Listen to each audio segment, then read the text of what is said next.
성경은 신명기 4장 1절부터 12절, 34장 전체를 읽도록 하겠습니다.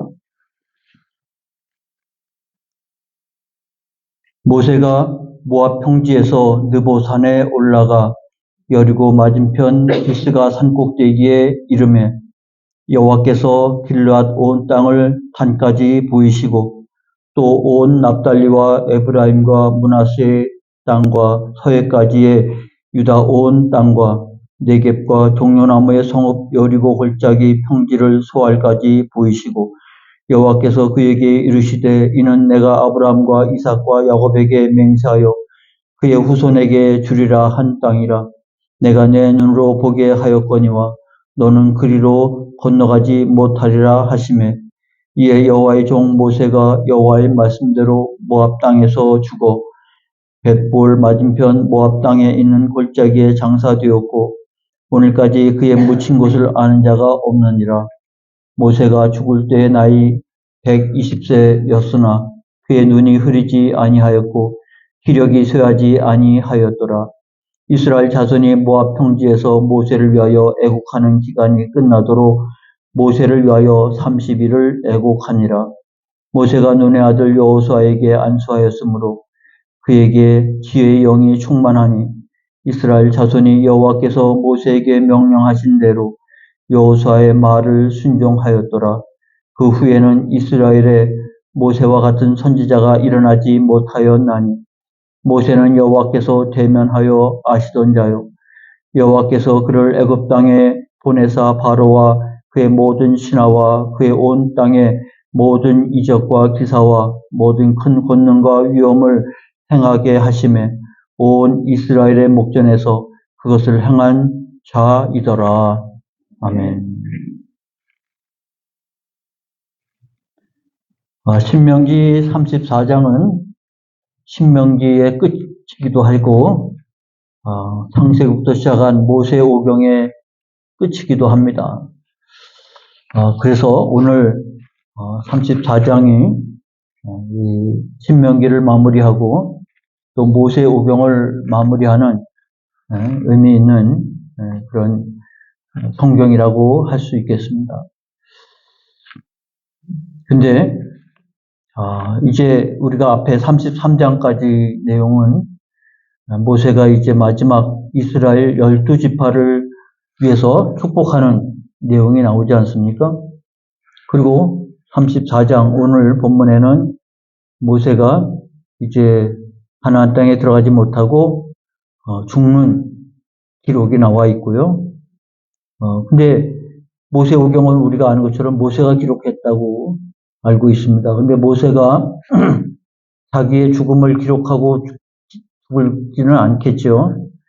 그러니까 33장까지가 사실은 끝이라고 볼 수 있습니다. 그러면 34장은 부록처럼 덧붙였다고 말할 수가 있겠는데 바로 이 1절부터 8절까지는 여호수아가 그것을 기록을 했을 것이라고 보여집니다.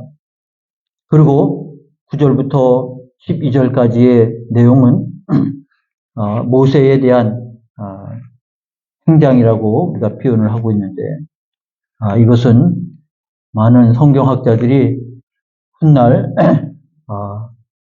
에스라가 이제 바벨론 포로에서 돌아온 잔데 에스라를 가리켜서 모세에 대한 전문가라고 이렇게 표현을 합니다. 그래서 모세 오경을 연구했던 에스라가 같이 후대에 붙여진 부분이 아닌가 이렇게 이해를 합니다. 왜냐하면 모세의 일생 전부 다를 이렇게 세 가지로 정리를 했기 때문에 그렇죠. 그렇다고 하면 오늘 34장은 모세가 행한 그 모든 일들을 바라보고 기록한 내용이라고 할 수 있으면 우리가 몇 가지를 살펴보려고 합니다. 모세의 죽음은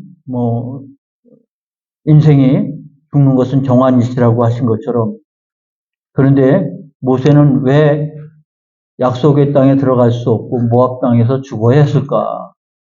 죽는 거가 아쉬운 게 아니고 모세는 그 백성들과 더불어 40년 출애굽을 했고 그 출애굽의 모든 역사가 기록된 게 모세오경 아니겠습니까? 그래서 창세기는 하나님께서 택하신 백성 아브라함과 그 후손들이 어떻게 애굽으로 들어갔는지를 말하고 있다면 출애굽은 이제 그 애굽에서 그들이 나올 때가 되었고 그 일을 했던 사람이 모세였기 때문에 모세의 끝은 이제 모압 평지를 지나서 가나안을 건너서 가나안 땅에 들어가는 것으로 끝나야 되지 않겠는가라는 것이 우리의 생각이고 그러지 못한 모세의 모습이 아쉬움이 우리에게 있지 않겠습니까? 근데 성경은 분명히 그것을 말하고 있습니다. 민수기 20장에 나오죠. 신광야 무리바라고 하는 곳에서 사건이 벌어집니다. 이건 이제 광야에 그들이 나와서 가데스 바니아라는 곳에서 이루어졌던 그런 정탐꾼의 사건 이후에 벌어진 일입니다. 신광야에 도착을 했는데 성경에는 신광야가 두 군데 나옵니다. 앞부분 이 출애굽하고 나서 막 만났던 신광야 그리고 뒤에 와서 민수기 10장에 나온 신광야. 근데 발음으로 하면 신이 아니라 신광야 이렇게 발음해야 되는데 그냥 신광야 그래서 둘 다 신으로 표현이 되는데 영어로 표현하면 조금 달라요. S-I-N 신이고 이거는 Z-I-N 그래서 발음은 다른데 한글로 쓰니까 똑같이 신광야가 됐습니다. 근데 이 무리바라고 하는 곳에 백성들이 이르렀을 때 물이 없어서 고통스러워하고 원망하고 그래서 하나님께서 지금 8절에 그렇게 말합니다. 모세와 아론에게 지팡이를 가지고 내 형 아론과 함께 회중을 모으고 그들의 목전에서 너희는 반석에게 명령하여 물을 내라 하라. 내가 그 반석이 물을 내게 하여 회중과 그들의 짐승에게 마시게 할지니라. 반석에게 명령하여 물을 내라. 그러니까 명령입니다. 반석이 물을 내라. 그래서 반석에서 물이 쏟아지게 하라. 하나님 그렇게 말씀했거든요. 근데 모세와 아론이 어떻게 했는지를 아시죠? 모세가 그의 손을 들어 그의 지팡이로 반석을 2번 쳤다. 2번 친 이유는 그 앞에서 그들이 불평하고 원망하는 것들을 향해서 모세가 지금 격앙된 상황입니다. 그래서 이미 하나님의 말씀대로 하면 되는데 거기에 더해서 그들이 마음이 감정이 실려지게 된 것이죠. 그래서 모세는 생각지 않게 이와 같이 일들이 벌어지게 합니다.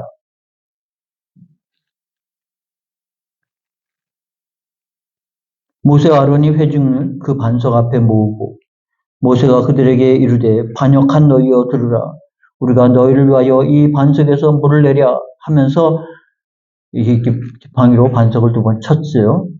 우리가 생각할 때 물을 내는 게 목적이니까 말로 해서 하든 지팡이로 치든 물이 나왔으니까 되지 않았나 싶었는데 하나님은 그 다음에 12절에 너희가 나를 믿지 아니하고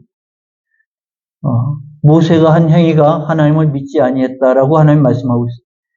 이스라엘 자손의 목전에서 내 거룩함을 나타내지 아니했다. 그러므로 너희는 그 땅에 들어가지 못할 것이라. 이게 구체적으로 사유입니다. 그래서 이 글로 봐서는 모세가 하나님을 믿지 아니했고 그래서 내 거룩함을 나타내지 아니했다라고 하는 모습이 반석을 명하여 물을 내라고 했는데 그들을 향해서 내가 너희를 위하여 이 반석에서 물을 내랴 하면서 지팡이로 반석을 2번 쳤다라고 하는 그 행위가 하나님 보실 때 나를 믿지 아니했다. 그리고 이스라엘 자손의 목전에서 내 거룩함을 나타내지 아니했다.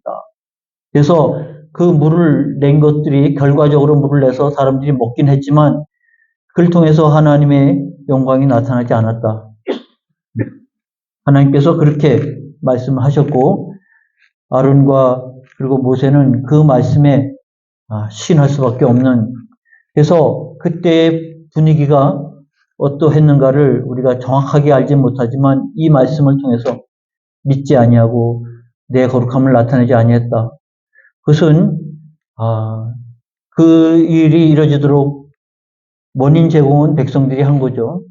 불평하고 원망하고, 그것은 하나님을 원망했다기보다는 모세를 원망했다고 말할 수 있겠고요. 모세는 그런 반응이 한두 번도 아니고 그거에서 분노했다고 말할 수 있겠고, 그를 통해서 모세와 아론은 하나님을 믿지 아니했고 거룩함을 나타내지 아니했다고 하는 이 말씀에 아닙니다.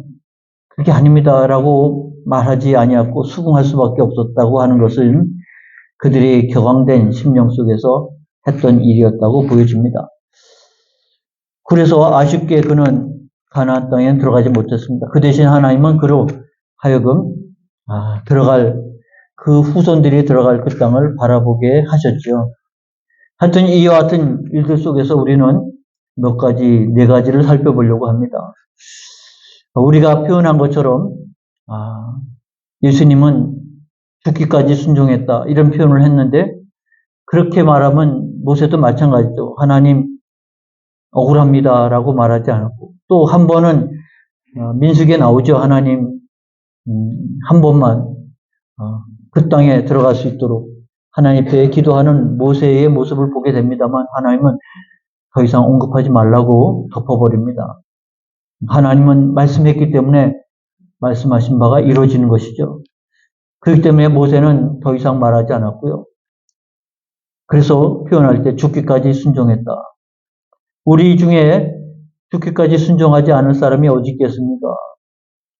그러나 어떻게 순종하느냐가 관건이 되겠죠. 우리는 하나님께서 하나님의 일하시는 바에서 모세가 충성했지만 그러나 죽기까지 순종했다고 하는 바로 이것이 신앙인들이 걸어가야 할 길이었습니다. 만약 우리가 생각할 때 만약 모세가 가나안에 들어가서 거기서 죽었으면 모세의 무덤이 세워지지 않았겠습니까? 그러면 후대에 그 무덤은 여호와의 신앙이 아니라 모세의 신앙이 되어버렸고, 하나님을 믿는 자가 아니라 모세를 섬기는 백성이 되어버릴 가능성이 농후합니다. 열왕기하 18장 4절에 보면 히스기야 왕 때에 우리가 민수기에 나왔던 놋뱀이 그때까지 남아있었어요. 광야에서 원망할 때 불뱀이 나와서 그들을 물었을 때 모세의 중보기도로 하나님께서는 용서하시되 대신 놋뱀을 만들어서 매달라고 그러지 않았습니까? 훗날 예수님은 바로 이와 같이 매달린 것처럼 뱀이 매달려서 바라보는 자마다 구원을 얻는 것처럼 예수님도 그렇게 매달려야 될 것이라.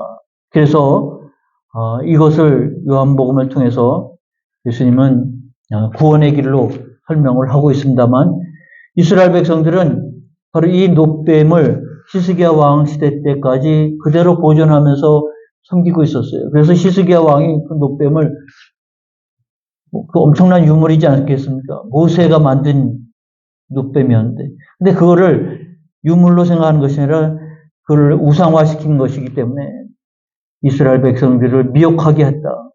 하나님을 섬기는 것이 아니라 놋뱀을 섬기는 일이 되어버렸기 때문에 그걸 다 부숴버립니다.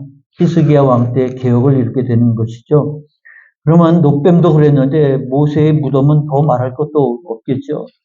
그래서 굳이 써놓은 것이 모세가 묻힌 것을 아는 자가 없다. 그랬으니 이와 같이 모세의 죽음은 죽기까지 순종하고 자기는 이제 묻히는 거죠. 오직 하나님만이 드러나야 되는 거예요.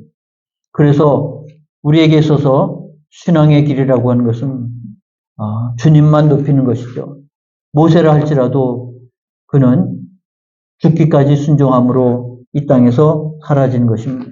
그리고 오직 주님만을 섬길 수 있도록, 이것이 모세가 죽기까지 순종했던 모습이라고 말할 수 있겠습니다. 그러므로 오늘도 우리가 신앙생활 하면서 행여 우리가 걸어가는 길이 모세처럼 어쩌면 예수님처럼 하나님께 영광을 돌리는 죽기까지 순종하는 우리의 삶이어야 하지 않겠습니까? 근데 그거를 높이는 것은 하나님이 높여주시는 거죠. 스스로 높이는 것은 아닙니다. 그러므로 우리는 죽기까지 순종하되 이와 같은 심령으로 하나님을 섬기는 신앙생활이 되어야 합니다. 뿐만 아니라 성경은 지금 모세오경이 끝나는 것 아니겠습니까? 모세오경이라고 하는 것이 뭡니까? 창세기에 하나님이 창조하셨지만 인간은 타락하고 타락함으로 죄가 들어왔고 죄의 싹은 사망인 것입니다. 그래서 아무리 오래 살아도 결국은 죽었다고 하는 것이 성경의 기록이거든요.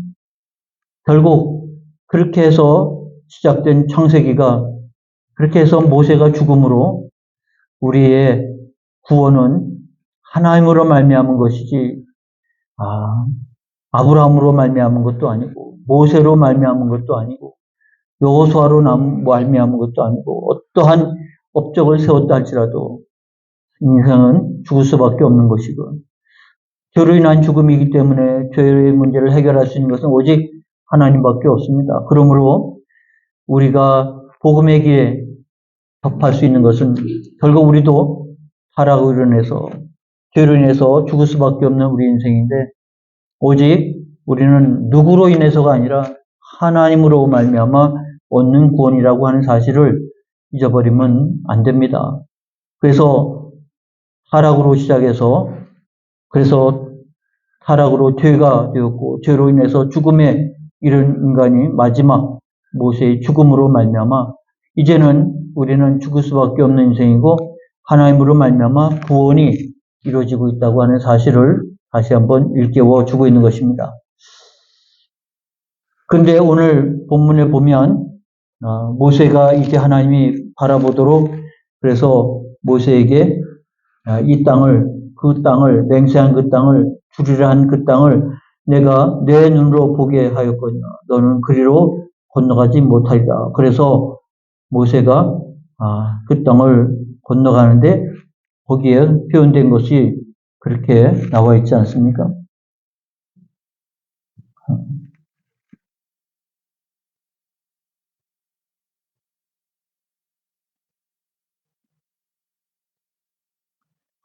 하나님께서 그를 바라보게 하시되 여리고 맞은편 비스가 산 꼭대기에 이름에 여호와께서 길앗 땅을 보여주셨다. 그래서 모압 평지에서 느보산이 나오고 비스가 산 꼭대기가 나오고 그럽니다. 그래서 느보산은 뭐고 비스가 산은 또 뭔가 이게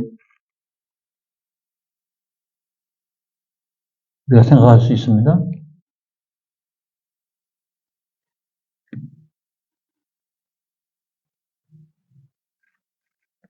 그래서 이 지역이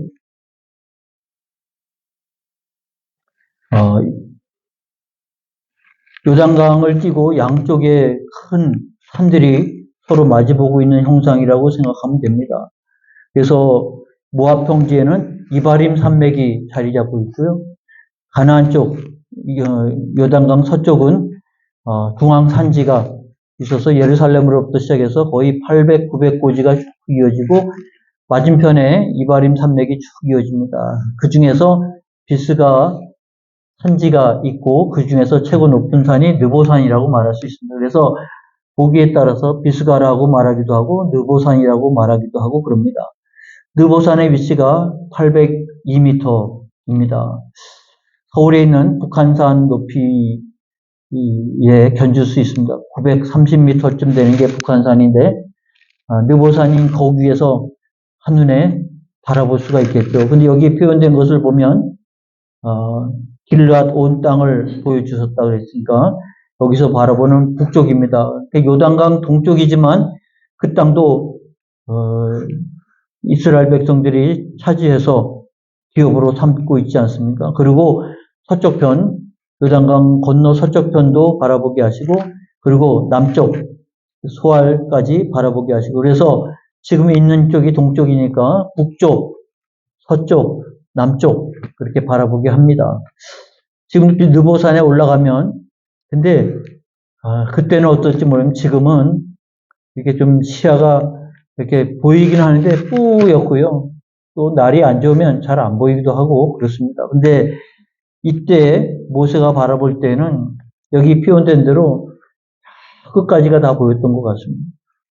그리고 서해까지 유다 온 땅을 바라봤다 그랬으니 지중해를 바라볼 수 있을 만큼 그렇게 보였다라고 표현을 하는 것을 보면 굉장히 시야가 열렸을 것이라고 보여집니다. 가지는 못하지만 그것을 바라볼 수 있었던 것이죠. 근데 그 땅에서 바라본 약속의 땅에 뭐가 보였을까? 땅 끝까지 보이는 그 땅에서 중요한 것은 거기 3절에 나온 것처럼 네겝과 종려나무의 성읍 여리고 골짜기 성지를 소알까지 보이셨다. 그러니 소알은 그 아래쪽 우리가 소돔 고모라를 말했을 때 그 남쪽을 가리켜서 말합니다. 근데 종려나무 성읍 여리고라고 표현했잖아요. 그러니까 주변에 있는 색깔은 다 똑같은 황무지 색깔입니다. 그런데 유독 여리고 골짜기에는 종려나무가 있어요. 그러니까 말하자면 오아시스라고 말하죠.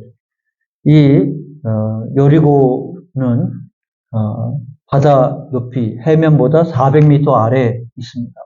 그럼 물이 솟구쳐 올라오죠. 400m 아래 지금 이 느보산에서부터 이제 우리가 요단강으로 내려가다 보면 이제 0m라고 쓰여 있는 데가 있어요. 그 아래는 이제 바다보다 더 낮은 지역입니다. 이게 이 땅이 푹 꺼진 땅이에요. 그래서 갈릴리로부터 시작한 물이 사해로 흘러 들어가는데 사해가 바로 해저 400m 되는 곳입니다. 더 이상 흘러갈 데가 없는 막다른 데가 사해인 것이죠. 바로 여리고도 그렇습니다. 가장 오래된 도시지만 모세가 바라본 그 땅은 다 똑같은 색깔인데 바로 이 종려나무 성읍 여리고만 푸르른 거죠. 출애굽을 하고 나서부터 이런 푸르른 것을 본 적이 없는데 건너가서 얻을 땅은 그렇게 푸르른 땅이 보이는 것이죠. 모세가 위로가 됐을 것입니다. 그가 가나안 땅에 들어가면 이렇게 해라, 가나안 땅에 가면 이렇게 하라고 그랬는데 그 땅을 바라본 것이죠. 푸르른 그 땅을 바라봤을 것입니다. 모세가 위로가 되었을 것이라고 보여지면서 그 소망이 이제 자기는 이루어지지 않았지만 그 후손들이 들어가서 그 땅에 약속의 땅에 들어가게 될 것이라고 하는 소망을 가질 때 모세가 위로가 됐을 것이라 보여집니다.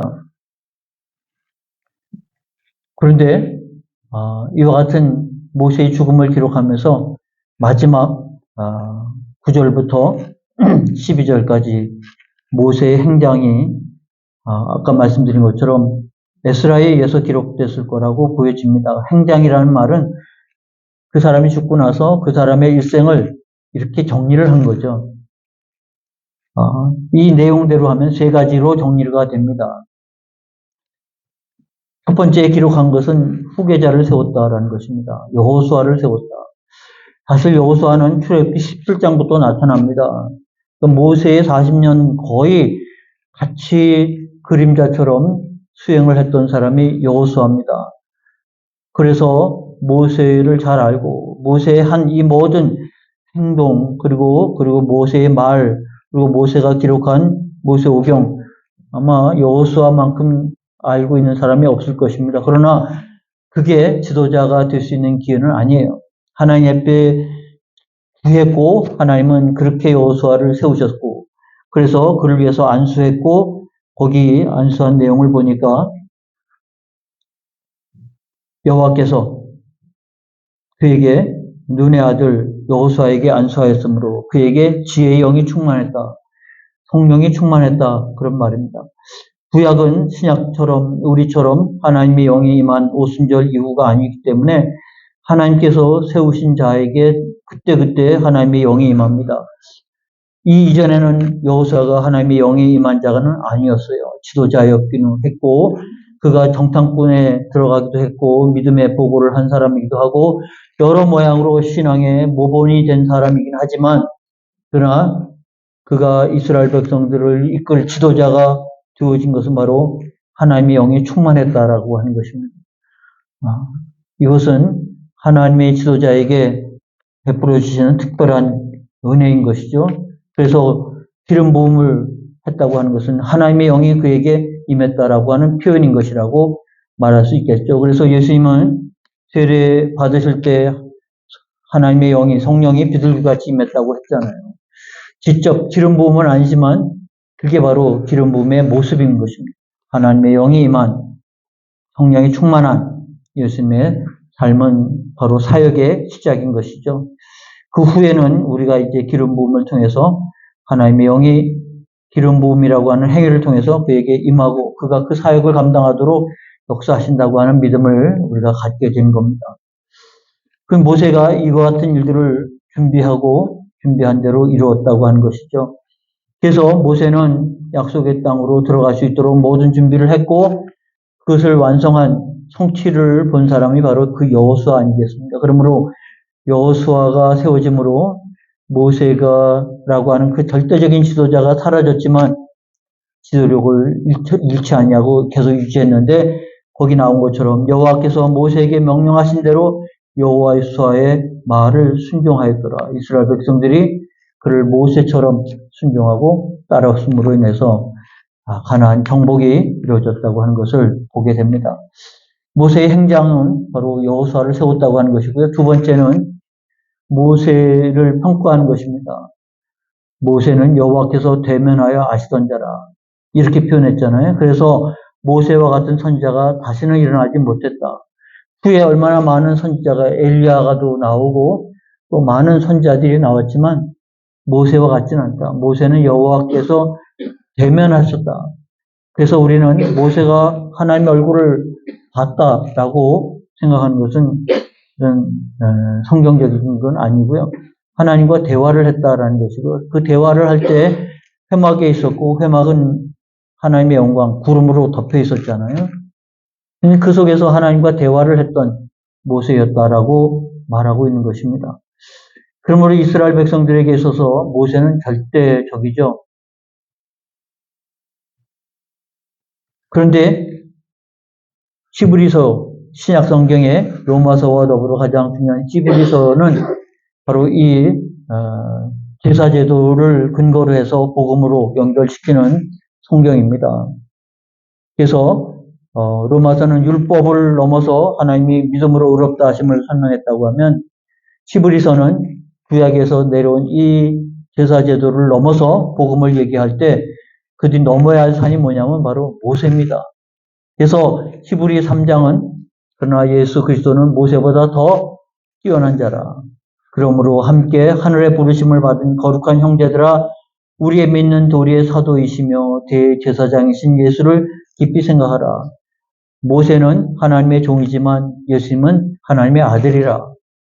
모세는 주인 집에서 충성했지만 예수님은 그 주인 집의 주인인 것이죠. 그러므로 모세를 머물러 있는 자들에게 모세를 넘어서 예수 그리스도를 깊이 생각하라 라고 권면을 하고 있는 것이죠. 모세에 머물러 있는 자에게 모세를 넘어서 예수를 깊이 생각하라. 그러므로 우리는 모세를 통해서 더 큰 복음으로 나아갈 수 있는 기회가 되어졌습니다. 그렇다고 해서 모세를 낮추는 것은 아닙니다. 모세가 위대하지만 예수 그리스도는 그 모세와 차원이 다른 것이죠. 모세는 하나님의 집의 종이었지만 예수님은 하나님 집의 아들입니다. 종이 충성되지만 그러나 아들이 그 집의 주인이 아니겠습니까? 그러므로 우리는 예수를 깊이 생각함으로 인해서 예수님께로 나아가는 신앙이 되어 구약에 머물지 아니하고 구약을 통해서 우리는 복음으로 나아가야 됩니다. 라는 사실을 말해주고 있는 부분입니다. 그래서 이와 같이 모세의 행장, 여호와를 대면한 자라 하는 그 모세, 그와 같은 자가 이후에 나온 적이 없다고 말하는 유일무이한 모세라 할지라도 그 모세를 넘는 예수 그리스도를 깊이 생각하는 우리의 신앙이 되어야 합니다라고 하는 것을 바로 히브리서를 통해서 말씀하고 있는 부분입니다. 그리고 마지막은 사명을 완수한 거죠. 여기 보니까 여호와께서 그를 애굽 땅에 보내셨다 그랬잖아요. 바로와 그의 모든 신하와 그의 모든 온 땅의 모든 이적과 기사와 모든 큰 권능과 위엄을 행하게 하시며 온 이스라엘의 목전에서 그것을 행한 자이더라. 모세의 행장을 그렇게 마무리 지었습니다. 그에게 80의 하나님의 부르심을 받고 마지막까지 그 일을 다 감당했던 사람. 우리는 디모데후서 바울을 통해서도 그런 모습을 보죠. 바울은 디모데후서는 그의 죽음을 앞에 놓고 기록한 성경입니다. 디모데에게 이 편지를 보내면서 전제와 같이 내가 벌써 부어지고 나의 떠날 시각이 가까웠도다. 나는 선한 싸움 싸우고 나의 달려갈 길 마치고 믿음을 지켰으니 이제 후로는 나를 위하여 의의 멸관이 예비되었으므로 주 곧 의로우신 재판장이 그날에 내게 주실 것이며 내게만 아니라 주의 나타나심을 사모하는 모든 자에게 된다. 바울은 이 말을 하고 싶었던 거죠. 나는 달려갈 길 달려갔고 너희도 그렇게 해야 된다라는 것입니다. 우리의 삶은 죽음이라고 하는 것은 우리에게 정해진 것이고 죽기까지 순종한다고 하는 것은 바로 이런 표현이죠. 죽기까지 우리는 선한 싸움 싸우고 달려갈 길 마치고 믿음을 지키는 우리의 순종의 삶을 살아가는 것. 이것이 우리의 사명을 완수하는 길입니다. 그러므로 우리는 모세를 마지막을 기록한 내용 속에서 우리는 모세의 위대함을 볼 뿐만 아니라 그가 이를 통해서 완성해가는 구원의 완성이 이제 모세의 오경은 끝나지만 여호수아를 통해서 완성해 갈 것입니다. 그러면서도 우리의 인생의 마지막을 생각해 보게 된 것입니다. 그 속에서 우리는 예수님처럼 또 바울처럼 모세처럼 우리는 바로 죽기까지 순종하는 삶, 죽기까지 달려갈 길 마치고 믿음을 지키는 은혜의 삶을 살아가는 데 있어서 이와 같이 발자취를 남긴 자들의 발자취를 따라가는 것입니다. 그 이후에는 모세의 이후가 기록되지 않았고 바울의 이후가 기록되지 않았습니다. 그러니까 예수님이 우리에게 본을 보이신 거죠. 하나님께서 그를 높이시지 않았습니다. 보좌 우편에 앉게 하시지 않았습니다. 그 일은 이제 하나님께서 하신 겁니다. 우리가 믿는 대로 우리는 부활의 아침을 맞이할 것이고 주님 안에서 영광의 만남을 할 것이고 주님과 함께 세상을 다스릴 것이고 주님 안에서 이제 마지막 재림 때 완성되어지는 하나님 나라에서 영원한 삶을 살아갈 것입니다. 이런 믿음을 가지고 소망을 가지고 살아가는 우리의 신앙이 된다고 하면 그게 바로 죽기까지 순종하는 삶이고 그러므로 우리는 고린도 전서 15장에 바울은 부활에 대한 이야기를 하면서 여러분 낙심하지 말고 반드시 우리가 믿음대로 되어질 줄로 믿고 흔들리지 말고 주 안에서 더욱더 충성된 자의 삶을 살아가도록 권고하고 있는 것을 잘 알지 않습니까? 우리의 신앙은 바로 이와 같다는 것을 깨우치는 것입니다. 그러므로 우리는 달려갈 길 마치고 사명을 감당하는 일을 하는 일에 있어서 흔들리지 말아야 될 것이고 우리의 행장을 훗날 기록을 하게 될 텐데 우리도 평범한 삶을 살아가는 자이긴 하겠지만 그래도 믿음으로 이와 같이 똑같지 않습니까? 선한 싸움 싸우고 달려갈 길 마치고 믿음을 지키는 것. 내가 교회를 몇 개를 개척했고 내가 몇 사람을 전도했고 내가 얼마를 헌금했고가 남는 게 아닌 것이죠. 우리는 선한 싸움을 싸웠습니다. 달려갈 길 마쳤습니다. 그리고 끝까지 믿음을 지켰습니다. 누구나 할 수 있는. 그래서 바울이 말한 것처럼 내게만 아니라 주의 나타나심을 사모하는 모든 자에게도 우리도 모든 자 속에 들어가서 우리도 그와 같은 은혜의 삶을 살아가는 신앙이 되어야 하는 것이죠.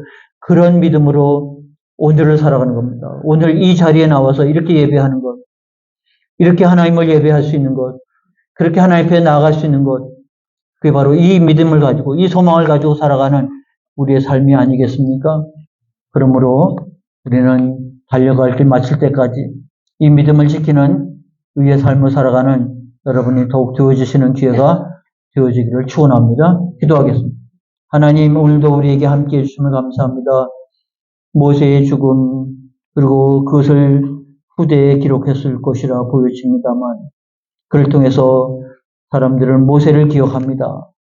그는 부름을 받아 죽기까지 순종했지만, 그러나 거기서 끝나지 않고 그는 그 다음 후손들이 약속의 땅으로 하나님이 말씀하신 대로 이루어질 수 있도록 그 길을 갈 수 있도록 지도자를 세워가는 일, 그의 마지막 사명으로 알고 이루었고, 뿐만 아니라 그는 이와 같이 하나님 앞에 죽기까지 순종했지만, 그를 통해서 하나님 영광을 돌렸던 충성된 자지만, 그러나 그는 자신을 드러내지 아니하고 오히려 예수 그리스도를 드러내는 자로 쓰임받게 되었다고 하는 사실을 우리가 잘 알게 됩니다. 하나님, 오직 믿음의 주요 온전케 하신 예수를 바라보고 예수를 높이는 우리의 삶이 더욱 되게 하여 주옵소서. 뿐만 아니라 그에게 부름이 있었던 것, 끝까지 사명을 잘 감당했다고 하는 사실을 생각하면서 우리도 사명 잘 감당하고 달려갈 길 마치고 믿음을 지키는 하나님의 신실한 사람으로 서게 하여 주옵소서. 예수님의 이름으로 기도하옵나이다. 아멘. 찬송 407장 같이 부르시도록 하겠습니다.